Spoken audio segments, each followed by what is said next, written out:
Reimagining education as if we are equipped to create knowledge. This is my website and my email. Knowing is the nature of life. Why one learns is to sustain life. What is learned is species dependent. What each species learns is context dependent. Where and when is the context? The context dictates what to learn. The content dictates how to learn. Life ensures continuation of life. The presentation is an attempt to explore what is nature-given cognitive system in which the real world is the cognitive source, senses are the tools, what we experience is the content, experiencing and imbibing is the process, and self-organization is how understanding takes place. Here the body and mind are in sync. Simultaneously, the presentation will also attempt to understand the fundamental damages of modern educational paradigm, which has resulted in the fragmentation of body and mind and the resultant alienation from life. And I think that is why we are talking about education as relating now. But 30 years of dedicated research, unusual in method and unorthodox in the content of research itself, cannot be condensed into 30 minutes presentations. Hence, some basic issues will be covered. Some fundamental questions to be held. Aren't we equipped by life to know the world autonomously? Isn't by knowing the world our beingness is established? Does this require mediation to be taught, to be analyzed? Why are we conditioning ourselves to analyze its description? As they say, we are shaped by what we experience. So what kind of shaping happens when we experience being taught, being instructed, being mistrusted, being ridiculed, being praised, and being thought of as incapable of learning autonomously? What kind of cognitive foundation is being shaped if our inputs are in the form of words and as a result of being taught? How would it impact biologically? What kind of cognitive process is being formed without senses functioning in its natural way? So we would require a complete paradigm shift if you want to really understand how actually children learn and create knowledge. So please take a journey with me by being totally open, but you don't have to agree. But also please do not disagree as a mere reaction. Stay between agreement and disagreement, and if possible, please hold doubts. I have been on a unique journey. I stopped reading for quite some years, and it recovered my natural cognitive foundation to learn the world instead of the word, integrating living and knowing. So literates learn the word and illiterates learn the world autonomously. In fact, literates are taught the word. So it's not that they don't learn the word, it is being taught to them. And so naturally, literates are shaped by the word and illiterates are shaped by the world. So please answer these two questions. Who taught you how to cycle? And who taught you how to swim? Just bring the answers to the mind. Yeah. Now, let's look at it in a slightly different way. One could see that cycle teaches us how to cycle and water teaches us how to swim, because the ability to cycle, for example, balance, is actually coming from cycle itself. Similarly, in order to swim, the qualities that are required to swim is attained from water. So naturally, it is a cycle that is teaching us and water that is teaching us. So what would the word teach us? So, because that is what we are engaging with throughout right from childhood. And what would the world teach? So characteristics of the word, we are dealing with ready-made knowledge, and in the world, knowledge gets created. So we are in the paradigm of the known, whereas here it is in the unknown. Word is linear, multimodal, sequential, simultaneous, fragmented, integrated, compartmentalized, holistic. Reading, meaning that leads to imaginary imagination, meaning guessing, and immediate perception. There is no time gap. What you see, what you look, what you see. Whereas what you read, you have to, imagine, and God knows what you're imagining actually. So, shaped by the word, reasoning as a conscious act to agree, reasoning as an integral process, understanding in the realm of language, understanding in the realm of experience. Teaching creates dependency, and naturally, this is an autonomous process. Imbibe the act of teaching and being taught, and senses rewired as tool of the mind, left brain activated, numbing the right side, awakening the learning mind, and we imbibe what we experience. So learning is almost like a choiceless act. Senses, as the way nature is intended, works, and naturally the holistic activation. You're totally awakened by the when we encounter the world. And shaped by the word. What does the word do to us? It fragments the body and mind. We become physically present, mentally absent quite often, and mind trying to eliminate the body. In fact, this can be seen as the most damaging aspect of modernity. Senses become tool of the mind, cognitive foundation with conceptual words, conditioning with new set of skills like rationality, reasoning. All that is because we are dealing with what is known, shaped by the word. The known subjugates the unknown.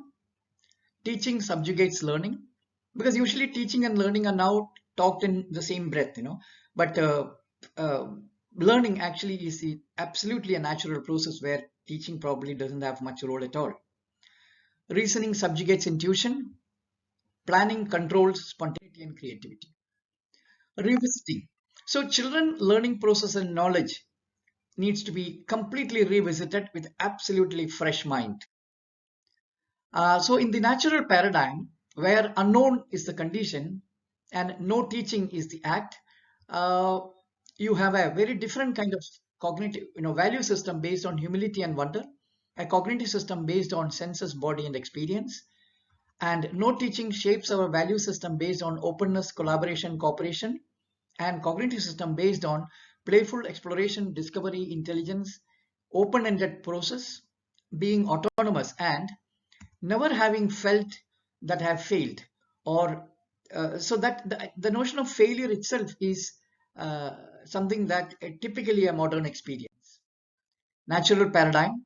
Learning is natural. Curiosity is life given. It's not something that a teacher has to give. It's already embedded in life. To learn means to create knowledge. To learn means to shape oneself. It's a two-way process. The context is the content, world and not the word. Language is used for articulation and communication and not for cognition. Children are biologically equipped to create knowledge, not to analyze information. Naturally, what we learn and how we learn are biologically bound. The tools, qualities, attitudes, skills, and even the content is dictated by biology. Vulnerability of the human child. The fact is that we are born with certain abilities, but these needs to be awakened, unlike animals. Simple example is how we learn a particular language. If you are born in China, you learn Chinese. I am from Kerala, so I learned Malayalam. But a dog would bark anywhere in the same manner. So it needs not be awakened to the context. This is a fundamental difference between the human being and other animals.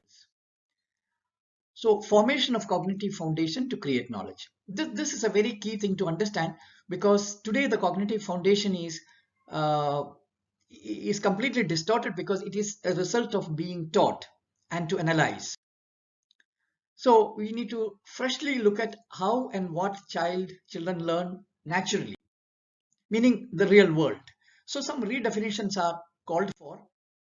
Learning in the context of natural learning, learning means to create knowledge.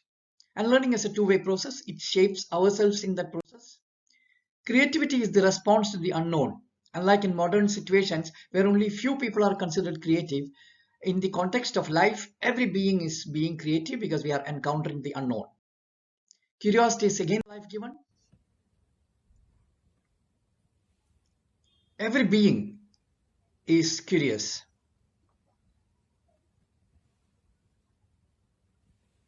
But that is a fundamental need for life to sustain itself.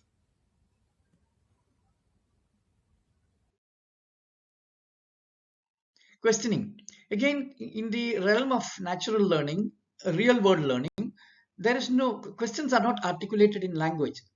What they experience is both answer and the question itself. Play, playfulness is the quality that is embedded in the child. Naturally, every act is play. So play, learning, work, art, etc. are fragmented ideas that modernity seems to look at to understand the child. But for a child, there is only one integral act, which is to understand the world, and in that process awaken or develop their cognitive capabilities to understand the world.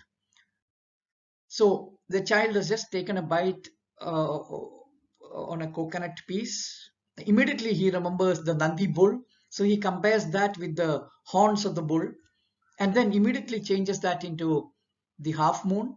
And so this is basically the principle that children use to understand the real world, how they create categories using finding similarity. In all senses, this is how it functions. And this is also the principle used by children to create toys. In fact, modern toy is even more dangerous than schools. So the principle used is to understand similarity and recreate, any object. So play is the reenactment of experience. It's a form of reflection. They are reliving what they've experienced. And toy is the object used as props in the process of reenactment of experience. So any object that resembles the original object is recreated to suit the context. In this case, the child is using that there's just that wooden box, uh, wooden piece, and calling that this is her child. And in another instance, she is using that as a bus, a vehicle, and yet another place time she's just used it for sitting. So there's a total flexibility and openness when a child is encountering the world. Imagination, child's imagination is rooted in real experience, but for us it is imagination of imagination, meaning through reading we are creating imaginary imagination. Just this, two combs has been used to create his aeroplane. Chappals, a best toy for a child. How children learn is that number one is that senses are the tools without which learning cannot happen. And this connects our inner world with the outer world. How children learn is that they experience the whole, they explore the parts, which is the attributes of the world, and integration happens automatically. How children learn? The content remains the same, meaning when they learn, if you can take the case of learning mother tongue is not being simplified for them. But the simplification happens on their own. Children do that simplification on their own and increases the complexity as they grow. It's not what we are doing is infantilizing the child by, by giving them very simplified aspects of the real world. That too, it's distorted version. And what children learn of the real world is that they create, first of all, they recreate what they experience with a clear logic, form, function, process, materiality, meaning materials of the world, structure, context, and this being the various attributes of the world, this is what children explore. If you very clearly look at what children do, you would be able to see these things happening in their spontaneous activities. So form, let's look at that. So as children, when we got the book, the first thing we did was to create house out of it, meaning something that looks like something. And these days, children create flats because that is what they experience. Creating mobile phones and see the interesting way in which they are creating numbers. And just a greeting card is good enough for her to create her own laptop. Here, she is telling that these are father and mother, and now they are lying down. And here, I think the comparative, she has imagined using the size, comparative size, function, the way we experience the world. Just by putting the bed sheet over the table, the children have recreated function of the house. So in this way, they explore the function in this manner.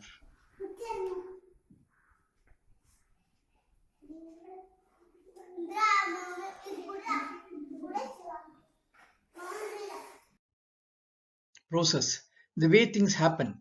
The focus is on how to make. house, for example, is so just again, bed sheet and pillows are good enough for children to make their own houses.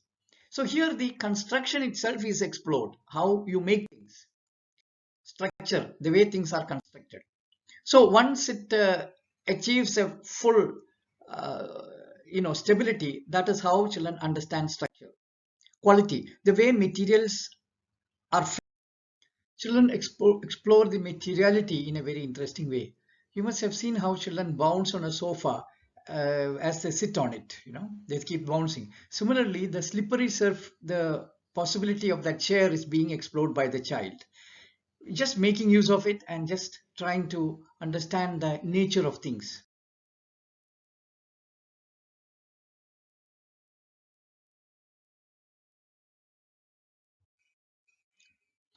Language is very, very important to understand because it is in language that modernity is thriving. We're trapped in language, we are in the mind, and we are assuming that language is more important than experience. So, what is the natural role and the changes due to literacy in terms of function, structure, and nature? They're very important to understand both these paradigms. So, formation of the mind, I think this is the most crucial thing to understand. This also means that formation of our beingness, meaning our worldview, the way we exist, is due to the way in which the mind is formed. So the question we need to ask is that whether it should be formed from experience or through language. Well, this is the crucial difference between natural learning foundation or formation and how modernity through schooling creates the mind. Experiential language is what tradition or illiteracy creates, meaning it is the language of the body and mind in integration, whereas conceptual language is the language of the mind. For a simple example is that when we talk about food these days, we talk about calories and protein and fat and vitamins, and that's the kind of language that we use. We don't use experiential language, which just by saying that is recalled. So this is this is true with all the aspects of modern language. It's interesting how modernity talks about the learning process itself. Immediately, the what is inside the head is what is being spoken about, not what you can experience, what you can see. But that is more evident to anybody. Senses have access to the world, to the concrete experience, whereas mind has access to language. And the reverse is not possible. Senses have no direct access to language, the concept, and mind has no direct connection with the what senses can actually experience. It's very important to understand how children learn language. No one is teaching, no one is learning, in fact, actually. So adults provide the word, children hear the sound, and meaning gets created in. So in this case, once a child saw a peacock flying and mentioned that that's a crow. And then the peacock got down and started walking, and she called the same peacock a dog. So what was happening is that her first category of all flying ones were kaka, meaning crow, and all walking ones were kuta, dog. So this is how children, as they experience the world, they slowly create categories from what they experience. And form is one of the crucial aspects, not only function, form, meaning cats and dogs were Cuckoo and Mimi. So once she encountered a tiger, she called it Bada Mimi, meaning a big cat. And in case of lion, there was some confusion because the body was looking like dog and the face like cat. So various aspects are used for creating this category. It could be sound, form, color, or various aspects. So in this process, children retain the integrity of the mind and body by retaining integrity of the world and the word. This is a very, very crucial thing to understand because the fragmentation that is typical of modern experience is primarily because we have that integration of word and the world has not happened because of education, because of teaching. Knowledge creation, let's look at how children create knowledge.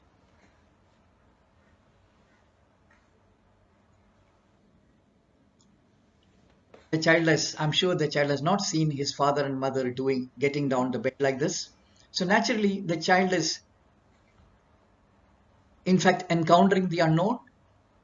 He is observing what is available. He is testing out and also being extremely careful, meaning intelligent.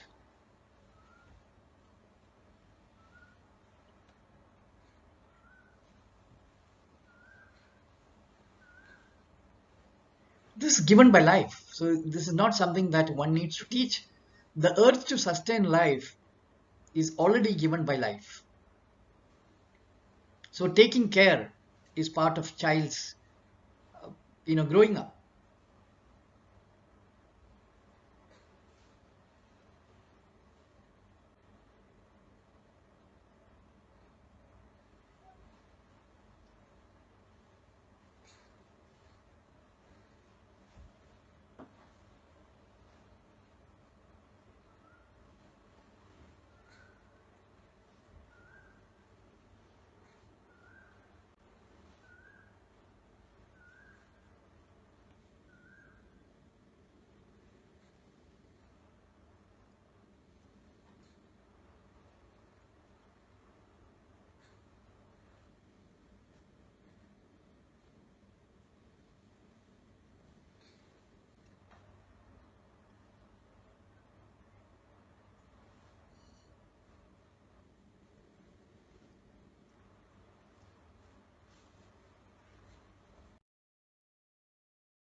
So knowledge is basically a result of these three existential questions: why, what, how, which is ingrained within us. It's part of our being. It's not articulated. It's already given within our system.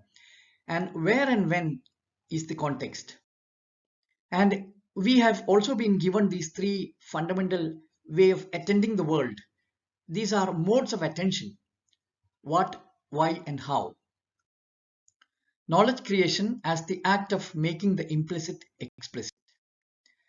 Implicit knowledge of grammar enable us to talk, because that is, we don't make an attempt at all to learn the grammar, but it's already embedded. We experience it, we imbibe it.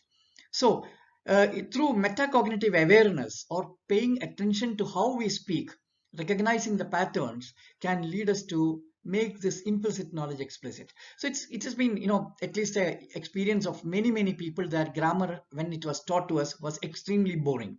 That's also because that we have not really understood the natural process of how we actually uh, learn language and use that to understand grammar in a very different way. So it's very important to understand the cognitive foundation, the way it is formed in the natural system. So we are born with inherent qualities and abilities, which gets awakened when the sensory inputs are given, and sensory inputs form the first layer of the cognitive foundation. And then slowly, as we experience the world, we give we connect the word and the world in that process. Then of course imagination is also part of that. Abstraction happens, inferential inputs happen, and then conceptual inputs happen. So in order to understand the concept, you have to have these kind of layers. But what happens in modern education is that we deny all the previous layers and conceptual inputs are given directly. So the biology of learning is that experience is the cognitive source. Understanding takes place in experience. Senses are the input device. Senses awakens inner world as it engages with the outer world. This input response is basis for knowing and acting. We are nature, and all rules of nature are applicable to our body. Understanding happens by self-organization, where neither reasoning nor language has any role to play. Paradox of modernity. Um, Artificial intelligence is being developed by learning how children learn, but then used for dumbing down children again further. So there is a lot of research happening now in MIT, Harvard, and many universities all around the world to develop, to understand how children learn, but only to for developing artificial intelligence. They say intelligent machines need to be developed. So there is a hell of a lot of research happening. But unfortunately, none of this is actually being understood so that we can clearly reimagine how we should, what kind of space we should give children. So please listen to. One can look at the story of computer science and think we have at least three ages. One is the age of programmers. In the age of programmers, you have to pay very smart people quite a lot of money to make some system behave in an intelligent way. We are now in the age of labelers, in which you pay a lot of people not much money in order to label data. And both of them, especially this one is n going to infinity, number of labeled data going to infinity. But of course, children don't have big data. We really would like to be able to show one car and one plane to a child, like we do for a child, and then they're able immediately to generalize very well. So our ideal is n going to 1, and to have computers that learn like children from experience. So this is the attempt. So finally we have, some people have acknowledged that children learn on their own, but unfortunately all our educational reimagination is just not at all looking into that possibility. So we have an option now. What should we choose? Whether to learn from AI how to teach, or whether to learn from children how to learn. Have patience with everything unresolved in your heart and try and love the questions themselves. Do not search for the answers, which could not be given to you now because you wouldn't be able to live them.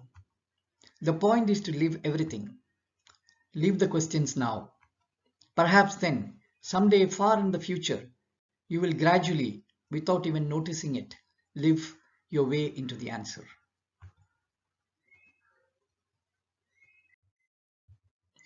So I represent the Existential Knowledge Foundation.